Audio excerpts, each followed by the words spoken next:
So, what if the world we live in, the very systems that guide our lives, weren't exactly built for our freedom? What if it's all part of a carefully designed architecture of control? In this explainer, we're going to dive deep into a text that claims to uncover a hidden history of power. It argues that the real rules of the game aren't about brute force anymore, but about a much more subtle, psychological kind of influence. And this slide really gets to the heart of the whole idea. The central claim of the text we're exploring is that control itself has evolved. It's moved on from the obvious stuff, physical chains and brute force, to something way more invisible.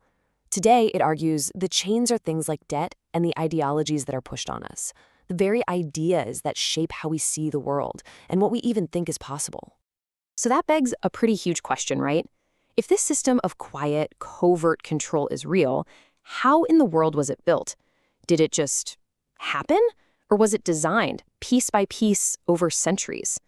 The text we're digging into argues it was absolutely a design, and it lays out a whole blueprint. So let's walk through that blueprint together. All right, so the blueprint, it starts way, way back in the ancient world. This is where our source claims the two main pillars of control were first put into place: debt and dogma. Now, what's fascinating is that, according to this text, the first real pillar wasn't just religion. It was the control of information. Think about ancient Babylon or Egypt. The priesthood there held a monopoly on things like math and astronomy. So when they predicted something like an eclipse, they didn't just look smart, they looked divine. And this established a powerful idea that you could argue is still with us today, that for you to be secure, you have to submit to a special class of experts. The text then connects these ancient temples to the birth of modern banking. It goes like this. People would deposit their gold for safekeeping, and the priests would give them clay tablets as receipts. Simple enough. But pretty soon, the priests had a realization. They could issue more receipts than the gold they were actually holding. And boom, that's the birth of fractional reserve banking, the ability to basically create money out of thin air. A mechanism that would, according to this source, become the engine for the entire system to come. From there, the text points us to the Roman Empire as this crucial case study. As Rome conquered more and more, all that wealth got concentrated into the hands of a tiny elite. The independent farmers and merchants, the middle class, got wiped out, creating this huge, restless population in the cities. So what was Rome's solution? Pretty ingenious, actually. Bread and circuses, free food and bloody games. Our source argues this was the first time distraction was industrialized, used as a massive tool to keep people docile. So the ancient world laid the foundation. But this next era, which our source calls the Bankers' Revolution, is where that blueprint gets scaled up for the entire globe. The game wasn't about owning land anymore. The real power, the ultimate power, was in owning the machine that creates the money itself. And this quote from Napoleon, it just perfectly captures that fundamental power shift our source is talking about. This is the moment when kings and presidents become secondary to the private bankers who are funding their whole operation. The text pinpoints the creation of the Bank of England in 1694 as the major turning point. See, this wasn't just a simple loan to the king. A private company was given the legal right to print the nation's money, and then, here's the kicker, lend it back to the government at interest. From that point on, the entire money supply was born as a debt that could only be paid off by taxing the public. Then, that blueprint hopped across the Atlantic, and our source zooms in on one single pivotal year in American history, 1913. This, it claims, is the year the Bank of England's model was perfected and installed right at the heart of the U.S. economy for good.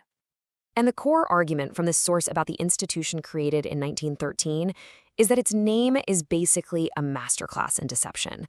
It claims the Federal Reserve is not a government agency, so it's not federal, and it doesn't hold reserves in the way people think.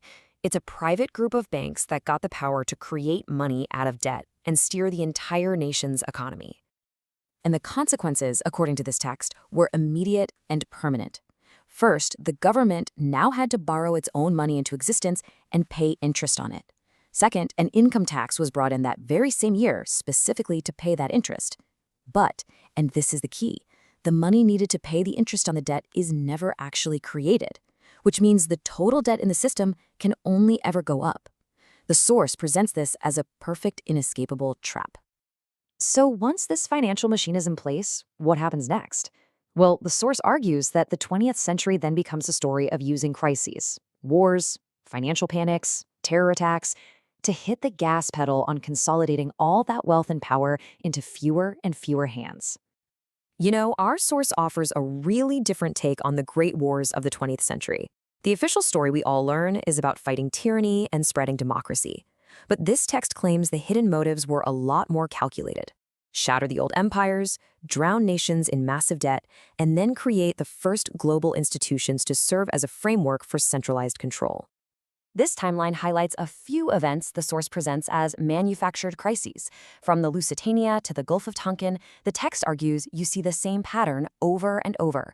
Create or allow a shocking problem to happen, wait for the public to react with fear, and then offer a solution that was planned all along, whether that solution is a new war, a new tax, or giving up a little more freedom.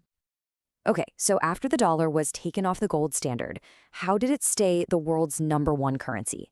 According to the text, a new backing was engineered: oil. The petrodollar system basically meant that if any country wanted to buy oil, they had to buy US dollars first. This created this massive, artificial demand for the currency, letting the US print trillions of dollars without immediately feeling the full sting of inflation at home. And that brings us to the final section of our explainer, where the source looks at the world right now. It argues that this same historical blueprint is reaching what it calls the end game, the final stage of total control.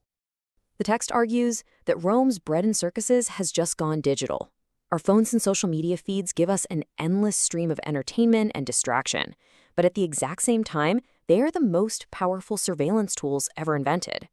And we all carry them around voluntarily, letting them track our location, our conversations, even our thoughts.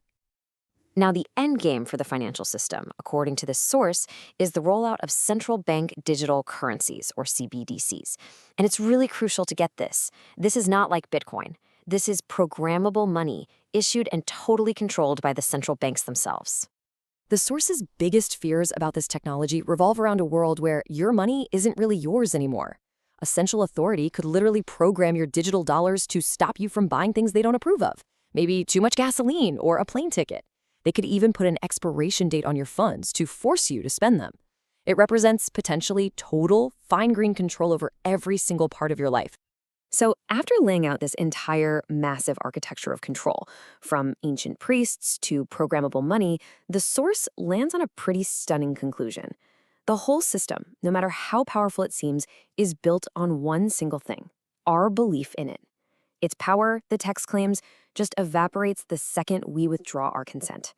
And so it leaves us with one last, really important question. Where does our belief actually come from? And who gets to shape it?